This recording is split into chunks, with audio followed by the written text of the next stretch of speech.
Hello, it's Reverend Monica, and I wanted to bring you a message from our church reopening team. You've all been so patient and kind this year as we've zoomed through worship, classes, small group ministry, committee meetings, and so much more. It hasn't been easy, but our church has been so gracious about it. I want to thank you on behalf of the board and staff for keeping our church going safely and compassionately. Things are looking up these days, and we're all beginning to feel that there might be a light at the end of the tunnel now. Many of you have begun your vaccine series, and a few of you are fully vaccinated now. I feel so much joy seeing you with your little Band-Aids or your vaccine cards on social media.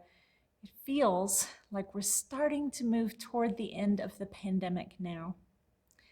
But one thing we know is that although the pandemic started with a quick shutdown, it won't end in the same way. Reopening our society and our church will be a slow, gradual, one step at a time process. I think most of us will feel very impatient about it all. We know that from the first dose of the vaccine, it can be about 6 weeks for a person to have a fully mature immune response.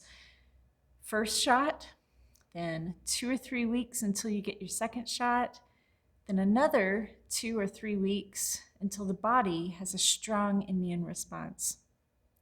We also know that during this time, the body still can contract the virus and spread it to unvaccinated people. And many people are still in line for their very first shot, which means that some people won't be fully vaccinated until June or even later. Children won't be vaccinated until fall, maybe late fall, which means their parents are still protecting them. Those of us who are fully vaccinated now have an important job to do. You must protect those who are still waiting.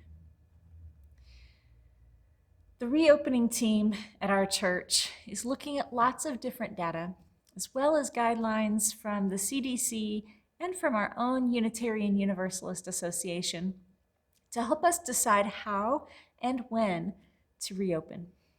We're not focused so much on vaccination rates. We're focused more on community spread because that's a more certain standard of measurement. When there isn't very much virus, then there won't be very much risk. So for now, we are asking that you refrain from meeting in person for church activities. Let's keep doing what we're doing a little while longer, contributing to a safe Salt Lake City, not just for our church, but for everybody. We do not live for ourselves alone, but for all people. I can't wait to see each one of you when it's safe to do so. Our church is going to be stronger than ever, filled with love for each other and enthusiasm about getting back to the work of changing the world. Until then, we change the world by staying apart physically and staying safe. Thank you so much for supporting this important work.